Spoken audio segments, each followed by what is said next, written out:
Alright, take two trying to record this. The game crashed, but luckily, it was at the very beginning. So, I didn't go through the whole fucking game. But welcome to Tiny Bunny, everybody. This is a visual novel, kind of horror, I guess. I really like the art style, so I thought it would be cool to play. So without further ado, let's just get into it. Make sure to subscribe. Make your dick huge. Let's do this. I'm ready. I have no idea why it crashed before, but we're back again. The wind clawed at my window all night long.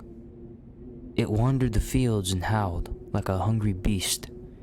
An endless song weaved from all sorts of voices, shrill, gentle, sneery, twined in the air. They were shouting and laughing and arguing about something. Someone was running through snow while casting long shadows that would occasionally creep close to my bed. Our house had a mind of its own, the creaky old mind of a building that had seen a lot in its days and was seemingly trying to share its wisdom with the inhabitants. The lonely house faced the forest, and the dark green thicket gazed back with its hollow eyes, rustling, whizzing, swaying back and forth. One could come out and stand at the edge of the forest to reassure themselves. There was nobody behind the crooked trees. Fuzzy silhouettes swaying in the wind couldn't possibly do any harm. It's just a play of light and shadow, right? Just a play. I knew it was just my imagination. I was already 12 after all. Oh yeah, our character's 12 years old. Still. A fox. There's a fox right there. Hey, Mom. Hey, put away your book. How many times have I told you not to read at the table? It's bad for your health. Look at how slouched you are. Alright, Mom. Jesus fuck. Goddamn harpy. I didn't protest and put the book about Conan the Barbarian aside. I was stuck in a line I couldn't understand after reading it 3 times anyway. Olya had already finished her breakfast and was munching on some cookies. She was so enthusiastic she almost looked like your typical girl from commercials. There's a typo right there, look at that. Munching. You're not going anywhere until you finish all of it. I, on the other hand, was still trying to drill a hole in the plate with my eyes, as if it would make the porridge disappear. Hazy anxiousness welled up inside of me, all because of the previous sleepless night, the black forest and our house in the gloomy wind. The longer I waited, the colder the lumpy white substance became. That lumpy white substance? That lumpy white substance. Partake in the lumpy white substance, Mother. It looked like a jellyfish from the Colossal Odyssey. I love that show. I wonder how horrifying the bottom of the ocean is. Or how cold the black forest is at night. Oh, silly me, I dropped my spoon. Sorry, Mother, I have to go get it. The spoon fell out of my hand. Mom showered me with a cold glare from her green eyes. What did I just say? I'll get it. I had 10 seconds to catch my breath before battling the nasty porridge once again. I felt around for the spoon. What is this? Carved in the other side of the table. Karina. That's my mom's name. I guess she carved it out with something pointy when she was little. She sure was a rascal damaging the furniture like that. My mom sure was a rascal back in her day. What a fucking rascal, my mom. She would scold me for a week if I did something similar though. Should I remind her about it? No. She's been in a bit of a bad mood lately. I imagined her being my age, sitting under this table. I wonder, was Mom afraid of the dark back then? Or the sounds coming from the attic? Or the thicket forest? I imagined my grandma coming into my little mom's room, sitting at the edge of her bed, where Olya sleeps nowadays, and saying this in her soft, smooth voice. Ma, your grandma looks kinda terrifying. Taiga is a special place, little girl. It's watching you closely, sniffing you out. trying to discern what kind of beast you are. If you're a good sort, it won't abandon you in times of trouble. But if you're a bad apple, it'll grab you by the side and drag you under the ground. That's pretty dark, Grandma. Jeez. That's pretty fucking dark. And that would be it. Grandma was caring. Yeah, real caring. She never fought with anyone, never yelled, never swore. Those were the times without the maddening screams until late at night, without smashed dishes and mutual accusations. Our parents used to love each other back then. I remember listening in on one of their conversations by chance. They were talking about Grandma getting prepared for her own funeral. She had already bought a casket, and she called it her cute funeral box. It waited for its time in the closet, patiently. It was black, upholstered with meat-colored material on the inside. I saw it when my grandma was getting buried. The house didn't change since the time she was alive. Only all the photos were gone. By the way, this is the point where it crashed, by the way. This is as far as I got, so everything past this, I have no idea what it is. Glass-covered pictures with gray faces of my ancestors. They all had a dead but watchful look in their eyes. I crawled out from under the table. Oya was done with her cookies, and she was looking at my share like a sly little woodland creature. Stop fucking staring at me, Oya. I turned my gaze toward the frosted window. There were a lot of dark pines outside, but they didn't grab my attention. The pattern of the frost formed a picture on the glass. Oh, Oya, look! It's a fox! That is a fox, look at that. Where? It looked almost like the optical illusion thingies they put on the back of student notebooks. A mixture of lines at first glance. But if you blur your vision a little bit, another typo, and look under a certain angle. Not outside, on the window. Look, here's a nose, and here's... Hey, eat up. Yes, just a moment. I don't see anything. Hurry up, we don't have much time. Ah, there it is. But it still doesn't look like one. And I'm telling you it does. Nuh-uh. It does. Stop it. These kids, I swear. Now I couldn't see the fox either. It disappeared. Went away. Only the frosty patterns, similar to stretched out nettle leaves, kept creeping up the glass. Oh, hey, damn, my dad's looking like a fucking Chad. What the fuck? Oh, by the way, the reason there's some typos is because this is a Russian horror game. But I put it in English because you can do that. My dad entered the kitchen with long measured steps and bulging biceps and a mean-looking beard. I want to have a beard like... Yes, exactly! I want to have a beard like his when I grow up. Mom would always ask jokingly, "Come on, shave it off, it stings." This was so long ago. Nowadays, rumbling doors and witty comebacks were an everyday occurrence. Oya always covered her ears when she hears something like, "What's the point in all this?" through the wall. "It's all for your sake," Dad would reply. "For the sake of our family." I always caught every sound in fear of hearing the most dreaded, the deadliest word that started with D. Dick. That's gay! My bad. I mean, D-I-V-O. I don't even want to finish it. It was scary to imagine that me and my little sister could be torn apart and taken into two different families. Anyway, your fox is nothing. I have an owl on my window.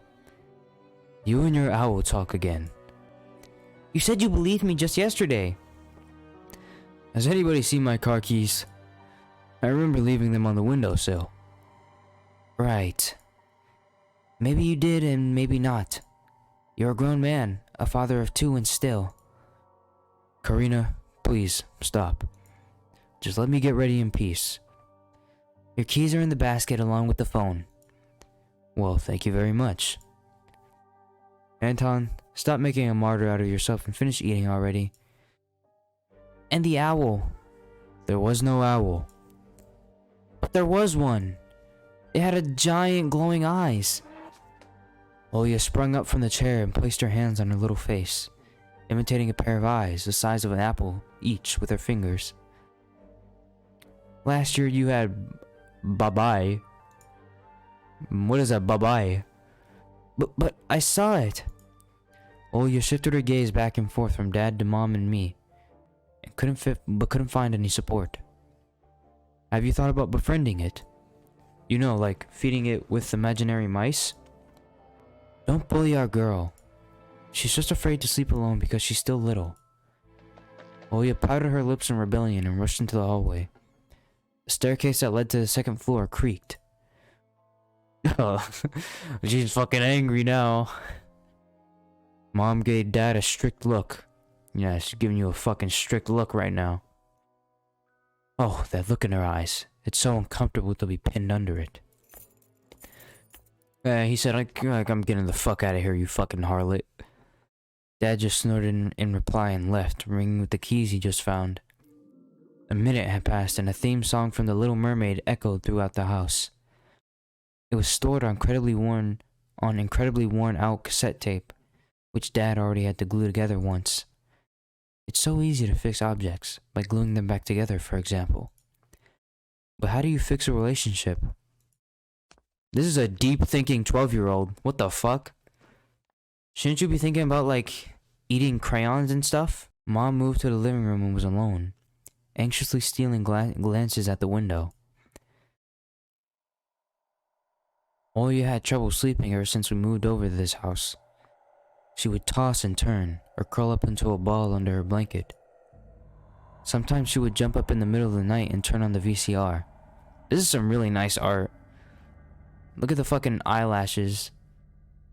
And just like the hair. Cartoons helped to take her mind off all the troubles we had with the move and our parents. Whoa, what the fuck was that? And then Oya said she saw that giant flying monster outside of her window. She became obsessed with it. Our parents did everything in their power. They tried every little trick to get rid of those ridiculous fears. Oya refused to sleep alone and didn't believe that the owl was just one of her nightmares. After tonight, I was unsure what to make of my sister's words, what to think of it myself. Can nightmares be infectious? Just last night, I couldn't get a wink of sleep, and ended up thinking of what to expect in my new school. There were a couple of days left before the beginning of a new term. My imagination drew long, twisting hallways that led to a classroom full of kids. But all the students behind their desks were simply dark figures, cut out using a template. I thought that door opening was my door. That kind of like made me jump a little bit. Circular holes gaped in the middle of their faces, and pairs of eyes blinked inside those holes. It was as if some completely different creature was looking at me from behind the flat black silhouettes. Their cruel glares, filled with icy sneers, made me shiver from head to toe. Will I survive here? Stop that squeaking. Won't they gang up on me and beat me down? Stomp on me with their bloodied shoes? They're gonna fucking jump me? The damn school can burn for all I care. I just wish for anything to happen to it. Doesn't really matter what. I didn't want to go there that much. I didn't want to see people who are just itching to smack me on the head, trip me up, think of a new offensive name for me, worse than the previous one. I felt like the glasses I wore made me an outsider or some sort of a monster. My gaze slid across the drawing hangings on the walls. I couldn't consider myself a great artist, but Oya begged me to hang them. Drawing was the only thing that made me happy as of late. I'm a depressed 12-year-old.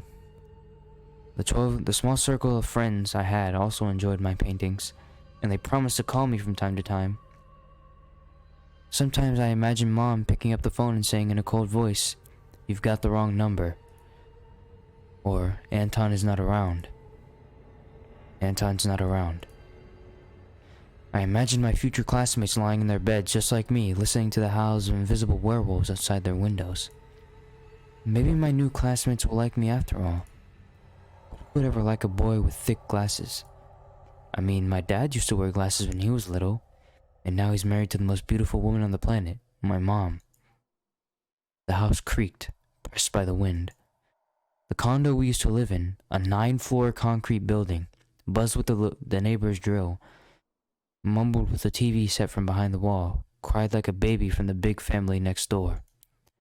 Our current house, though I can't really call it new, was completely different. It was silent and easy. It was silent and easygoing during the day. Its shadows lay dormant in the corners, on the closet cobwebs and under the stairs. But they all woke up during the night. What is this creaking? Why does it keep creaking every now and then? Stop doing that, please. Something was watching me from every corner, almost as if the old photos of my deceased family, with their ashen eyes, were hanging on the wall in place of my drawings.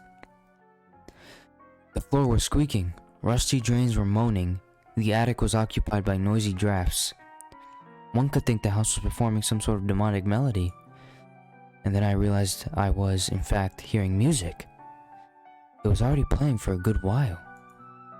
Somewhere at the edge of my perception, I could hear a flute. It was mixed in with the sound of wind, of the creaking old house, and my thoughts too. I stood up and rushed to the window. I wanted to reassure myself that this music was nothing more than a product of my imagination. It's not like something is playing it in there, amidst the cold, snowy night, right? Oh, open. What the fuck? Someone was dancing in the field. Black silhouettes I could barely make out, with the dark forest as their backdrop. They jumped around, basked in moonlight, bumped into piles of snow, rolled around and crawled on all fours. Jesus, I fucking butchered that shit. Stories about wolves playing under the moon came to mind, but these were clearly not wolves. Yeah, they're doing fucking backflips and shit. What the fuck? They stood upright at times, circled around holding hands and whipping up snow, disappearing into the shadows for a brief moment and then coming back. Something bizarre was going on. Shadows dancing in the starless abyss made my imagination go wild, making me anxious at the same time. But suddenly the music had stopped. They're all staring at me now. The dancing shadows froze in place, and I could swear, pierced me with their eyes. One of the silhouettes immediately parted from the bizarre shadow carnival and sprinted across the field with giant leaps. Not towards me, right? Oh my god! It gilded on streaky snow without leaving any prints, until it was devoured by the pitch-dark shadow of my house, which became even darker and thicker. My heart was jumping around like the bird inside a cage. I shut the curtains with a swift motion and stepped back toward the bed. That's a good idea, that's a good idea. They saw me. A freezing torrent of fear washed over me. I stood in the middle of a perfectly dark room and listened to some unwanted guests move and scrape around, looking for an entrance. The sound moved to the right, then circled around the house. Now my guest should be at the front door. I jumped into the bed and covered myself with a blanket as if it could protect me. The shackles of fear locked my muscles. I remembered the funeral, my grandma lying there, hands crossed on her chest, her facial features sharp like that of a tin doll. Ants running up and down the legs of chairs that held my grandma's casket. I imagined those little creatures climbing up onto her head and pulling up her eyelids with their tiny legs. Then her wrinkly eyeballs would once again move inside their sockets, and she'd be able to see her grandchildren. I was chanting the spell she taught me throughout the whole procedure, and now, lying under the blanket and listening to squeaks and howls, I was repeating the same words. On the island of Buyan, underneath the blemished sun, in the sea of color blue, stands a cabin made of wood. There lay lard and ashen hair, for the spawn from devil's lair, to feast and always leave alone, God's faithful servant named Anton. Evil leave this house must, ashes to ashes, dust to dust. Bizarre sounds had disappeared. I cautiously peeked out from under the blanket and saw curtains waving around like a hangman. And then the night doused me with a new portion of boiling terror. The sound scratched at my eardrums. In reality, something or someone was scratching at the front door, clawing at the wood, demanding to be let in. The door was shut. Dad had become very cautious recently, so he installed a sturdy lock. I remember him staring at the forest intently as if he was looking for someone. Ashes to ashes. Dust to dust. I hugged my knees, placing my chin between them, and drilled the door with my eyes. It was so flimsy and weak before the might of darkness. And then... oh! The doorknob twitched. Slightly. Then it turned halfway. Once. Twice. As if the person who tried to enter had no hands. The doorknob tilted once more and then... started clicking violently. Oh, Jesus. My jaw cramped from fear. My wet fingers clutched the blanket. The door creaked and opened. The wind taunted me, moaning inside the tin drains. Now you'll see. The door was wide open. Oh my God! Darkness writhed inside the carnivorous mouth of a doorway. To Tony. It was as if the night itself was calling out to me, flapping its black wings and squeaking with rusty hinges. I was trembling, ensnared by the web of darkness that hung in the corners of my room, waiting for the one who weaved it to come out of the gaping black hole. Tony. My abdomen tightened and my chest rose up, ready to exhale a desperate scream. But before I was able to do anything, darkness asked me, "Tony, you asleep?" My sister's pale face protruded from the thick shadows. I almost screamed from relief. Oh yeah? I'm not sleeping. Did something happen? Oya frowned and sticked out her lower lip, a clear sign that she was about to cry. It's there again, staring at me. Shoo her away, Tony, please. I'm so scared. The fear that was tormenting me just a minute ago crawled away and hid somewhere in my stomach. I needed to calm Oya down. It was just a dream, silly. Don't be scared. Dreams don't bite. No one's going to harm you. Oya sobbed. She was trying her best to believe me. But was I sure myself? I have an idea. Let's go to your room and watch the video, Sleeping Beauty, for example. You like that cartoon, don't you? Why does the Sleeping Beauty have a prince and I have this scary bird? That question took me by surprise. Alright, let's watch Cinderella. My thoughts became tangled, fuzzy. What was that? What studied me with its eyes while dancing feverishly under the moon? The darkness was clinging to the window, and it couldn't be fooled by Grandma's old chants. It couldn't be satisfied with a feast of lard and long ashen hair. Tony, you coming? Yes, just a moment. Oh my God! Oh my God!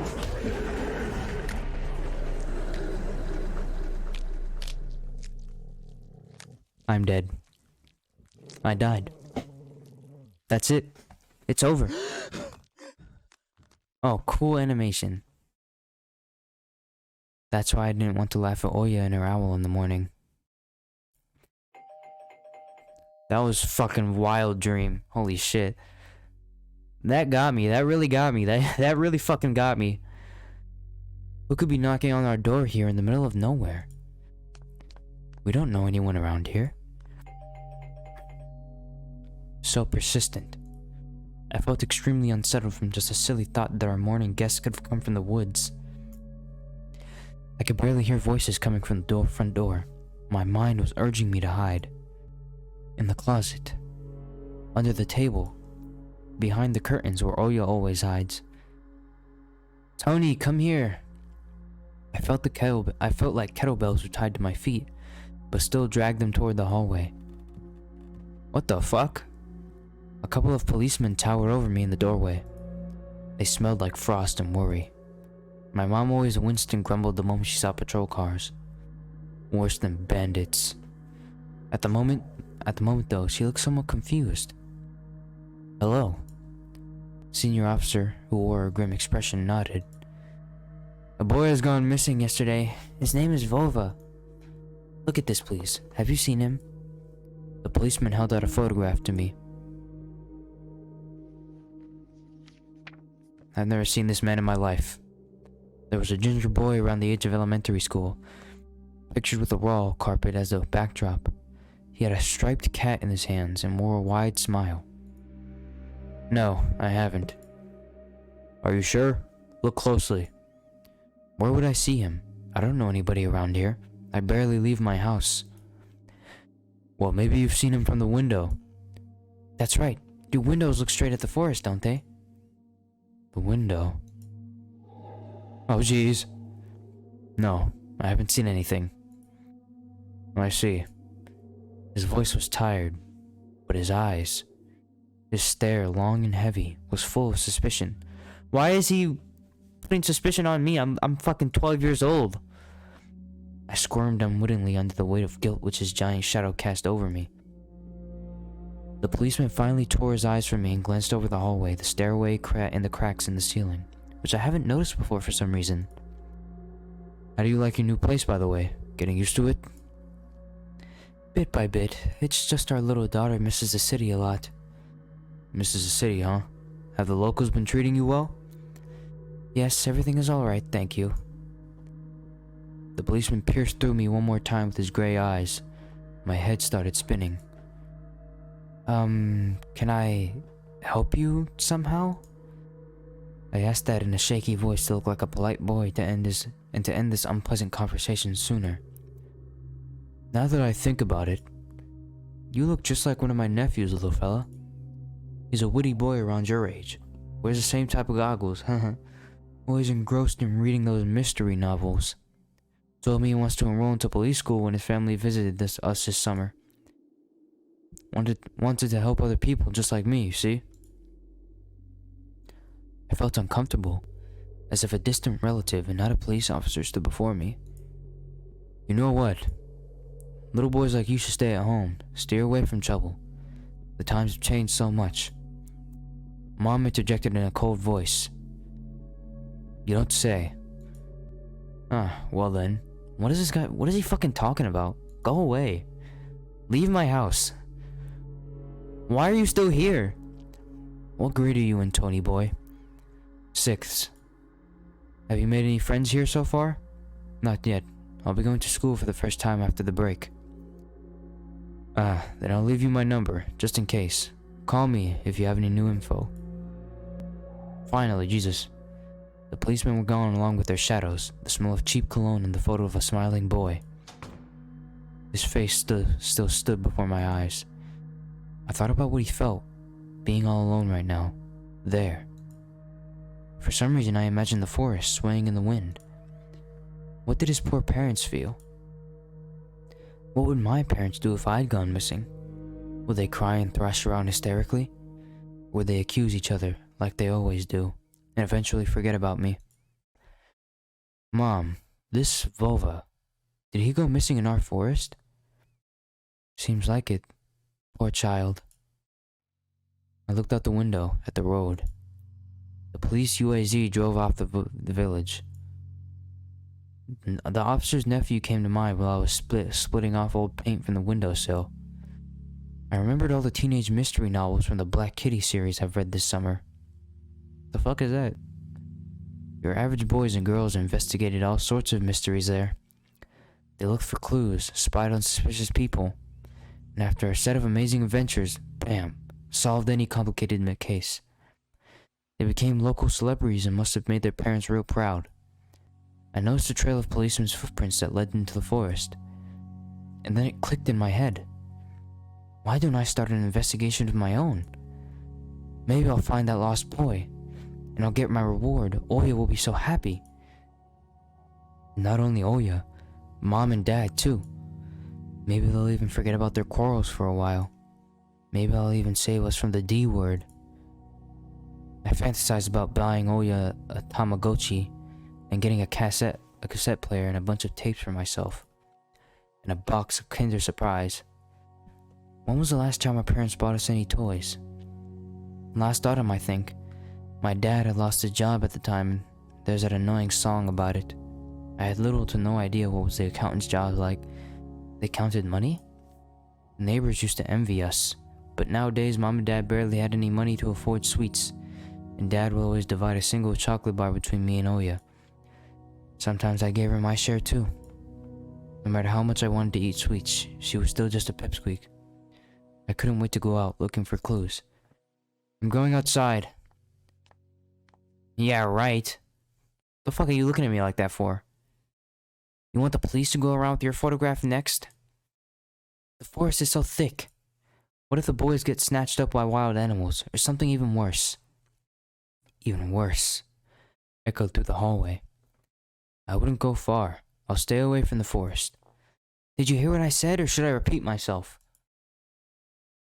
You better pack your school bag or go play with Oya. The sound of splashing water came from the kitchen. It meant that the argument was over and Mom had the last word. Oh, where to fucking go? Where to go? What's in here? The dark, stuffy closet. Mom says it smells like mice, but how does she know their smell? She hates when I stick my nose in there. She's afraid I'll cut myself on the freshly sharpened axe. And Oya can't even be lured close to it. She thinks Babai is living in there. I tried to help her fight her fears once.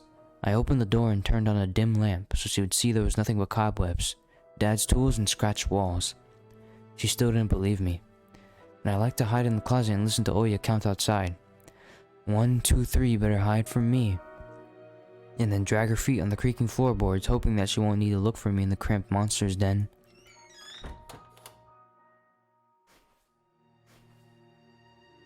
To the kitchen. Hey, Mom. Damn, my mom. My mom's looking kind of nice, huh? Don't you think? Fucking way, boy. Boy, ain't no way, boy. Boy, ain't no way, boy. Boy, ain't no way, boy. Hey, Mom. It was difficult to lie to Mom, but there was no other way for me to run away from home. Mom, something's wrong with the TV. The picture is dim and there are stripes all over the screen. Mom's face became visibly distorted. You're killing me here. So have you had enough of shooting those stupid ducks now? Told you the kinescope will go dim because of your console.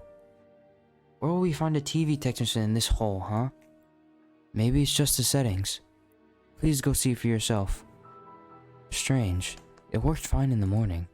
Maybe the snowfall caused it? Mom rubbed her hands clean on her apron and went to Oya's room. See you later, Mom. Fucking idiot. I opened the front gate and went into the field. Carefully so Mom wouldn't see me from the window. When I crossed half of the distance toward the forest, the snow piles became as high as my knees. I remembered my nightly fears. The silhouettes I saw were around here. They were jumping around, holding hands. That hypnotizing music started playing in my head all on its own.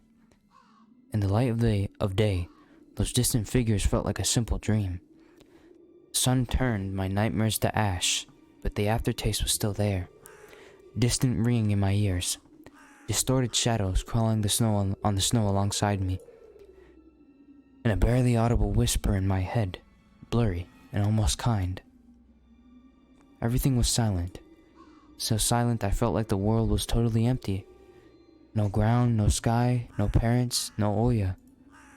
The time reached its limit, and a one-way trip that ended at the forest's piney stockade. Sometimes silence was much more scary than any scream. Our parents would scream at each other while arguing, and both me and Oya turned to stone, listening to them. But then always came the ringing silence. Our apartment became numb a couple of days before we departed. It was too hard to remember the last time Mom and Dad joked around, laughing or spent time together, almost like all of it was in a previous life. When they kissed with Oya present, she always frowned and snorted in a funny way. But one day it all changed. Something important had left our home, and something scary filled the remaining void. It was as if a fire broke up, and our parents were hurriedly packing our belongings, trying to save themselves and us. From who, though? From the people with dead, cold eyes, who sometimes visited us in our previous home. The eyes that only saw balls of worms on the black ground and everything. And somewhere far away a siren was going off, trying to warn us of the coming menace. Damn, look at me. Fucking dripped out. I shuddered, chasing away my delusions, and looked around. There were only me and this white field, and the wind that was whipping up icy dust and belts of powdered snow. I squinted from the sun, and turned my eyes to the sunless forest. It looked especially dark in contrast with the blinding whiteness. Knobby tree roots slithered under the snow like fat snakes.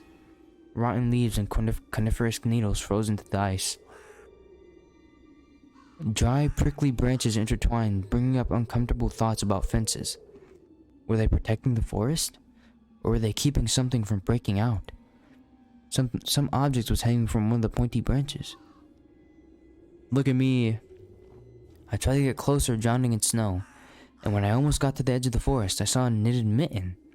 It looked like a wounded bird among the hungering semi-dark. Should I take it to the police? Their senior officer looked gloomy, but he still reminded me of Captain Casanova from my favorite TV show called The Streets of Broken Lights.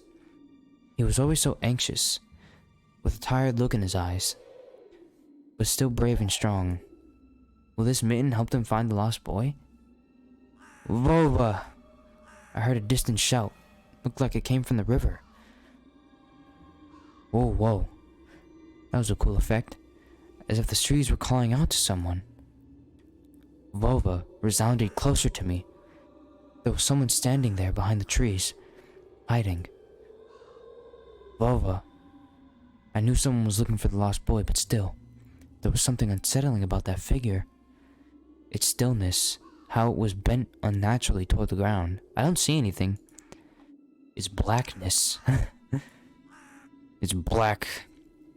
There was no one there, just branching roots. It's all just my imagination. A nearby bird flapped its wing loudly. Oh, whoa, there's something there. Shadow split from the tree and disappeared from my sight. I looked away for just a moment, but when I turned my gaze back to the same place, it was gone. So it was my imagination after all. Silence reigned for a painfully long time. Don't look around, please. What are you doing? My muscles were tightly sprung. My heart was beating somewhere in my throat. Any noise, any little movement, any small whisper from the thicket, and I'd sprint. Nothing of the sort happened. I looked at the mitten once more. We have to take it. It's evidence. I decided to take the lonely mitten from the branch. What the fuck was that? No, never mind. Go the other way. Go the other way. Go the other way, please. Go the other way. A shout rumbled across the field and dissolved into the distance. No echo. No hope for a reply. We gotta leave. We gotta go. I stepped toward the bristly trees and tried to claim my find. It didn't budge. I pulled harder, the branch cracked and the mitten tore off, landing in my hand with a squishy sound. All too heavy, wet. I squeezed it without thinking and something dark spilled from it, forming a tiny string between the mitten and the snow. Steam rose from the snow pile. What the fuck? I froze in place, studying my palms in disgust. Red. The sound of cracking branches invaded the silence. I didn't have to think twice before running away.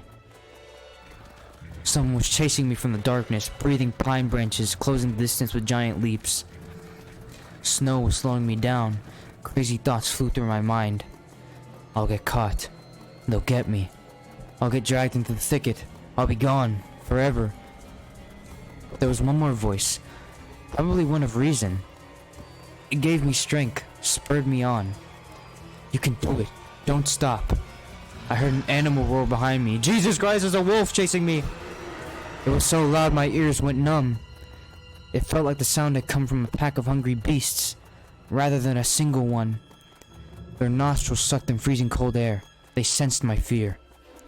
Giant wings flapped above my head. An enormous shadow flew over the clearing. A hoot. A wheeze. The owl was here too? The roars were coming from all directions now. From the dried up raspberry bush, from twisted pines, from under the windfall. Hurry, run, don't look back. It felt like I was inside of a nightmare.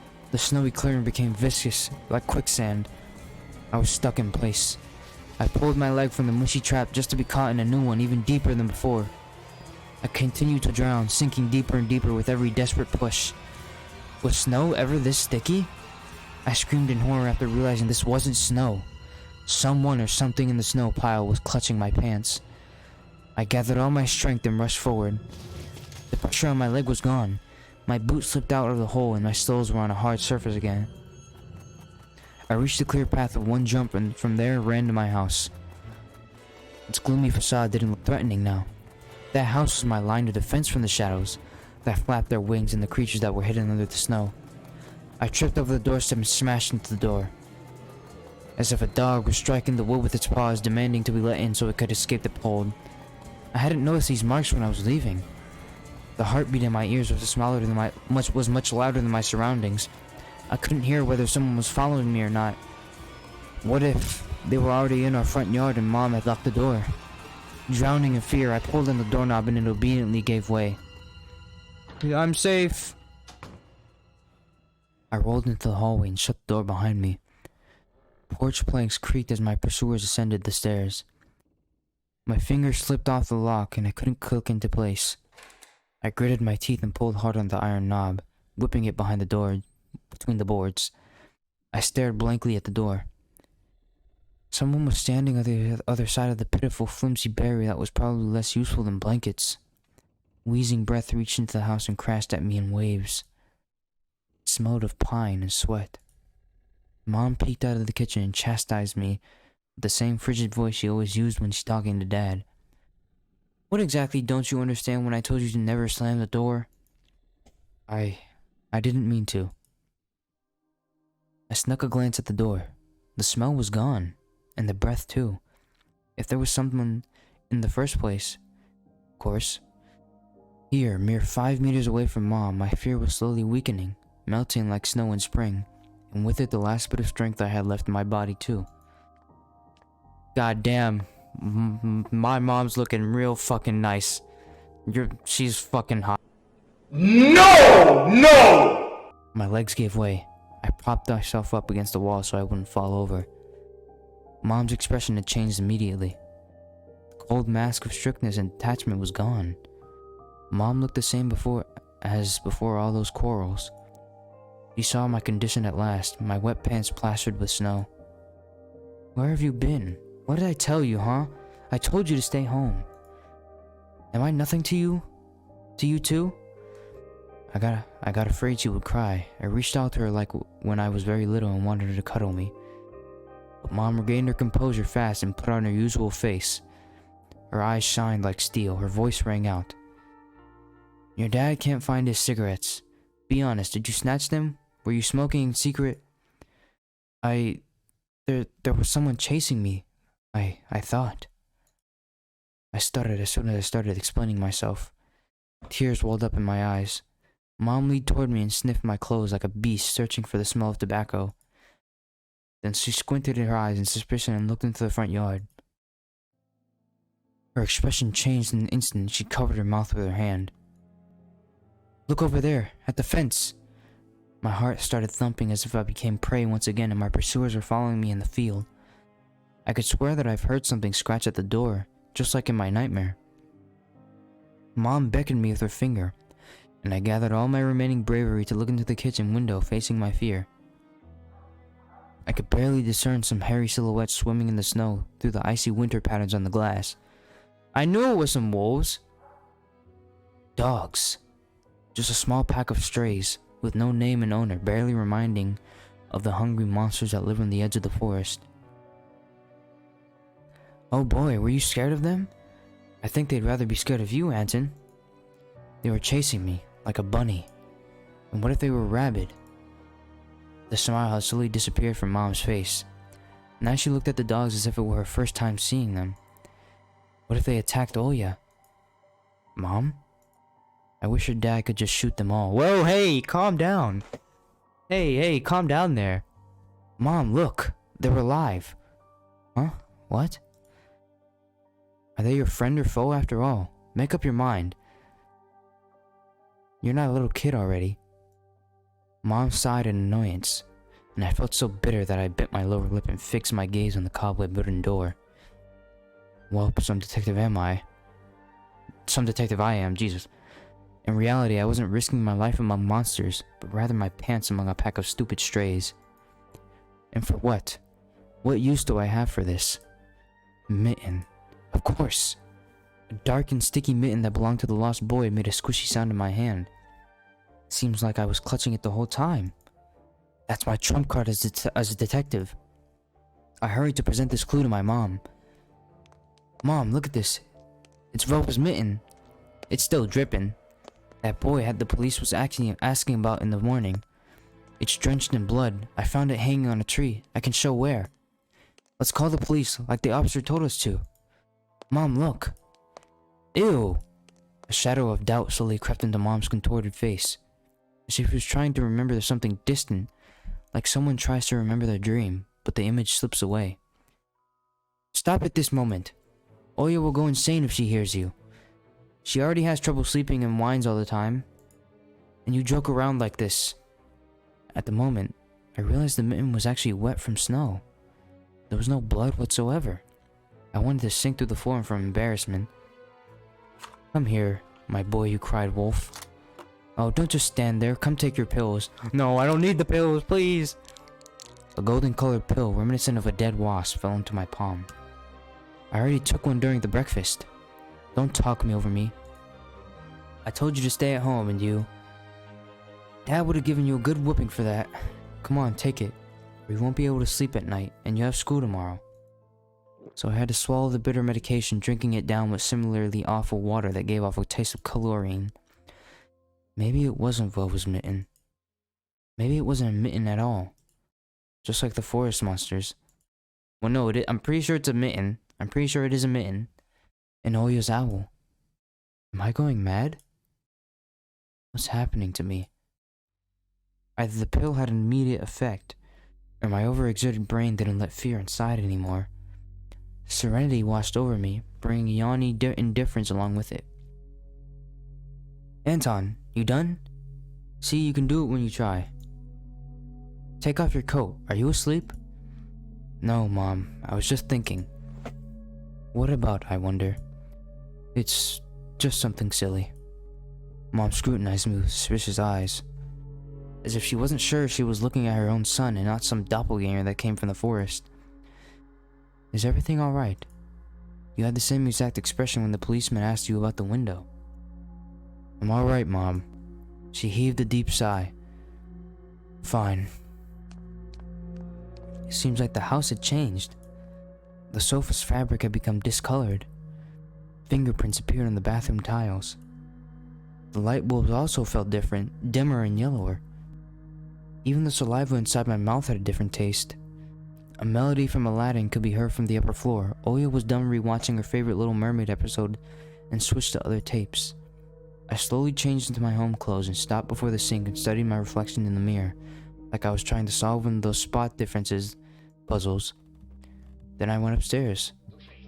Jafar and Igo's voice died down. I walked past Oya's bedroom and slipped into my own. Okay, guys. I think we're gonna stop this here for today. This is already a pretty long video. Thank you guys so much for watching. I will definitely be continuing this. I know I say that for a lot of stuff, but this one I'm actually really interested in. I really like this. So, if you guys enjoyed, make sure to hit that like button and subscribe. You'll get a huge dick. Fucking fuck the like button. Fuck the like button. Just fuck it. Just fuck it. And that being said, see ya. Bye. Now I keep my vision on my bag. I'm suppressing all my demons when I go out popping tags. Every time I go out, I go hard, no creation. Every goal I hit, that's a new bitch in the rotation. Yeah, I'm that kid from Jamaica. Trying to represent.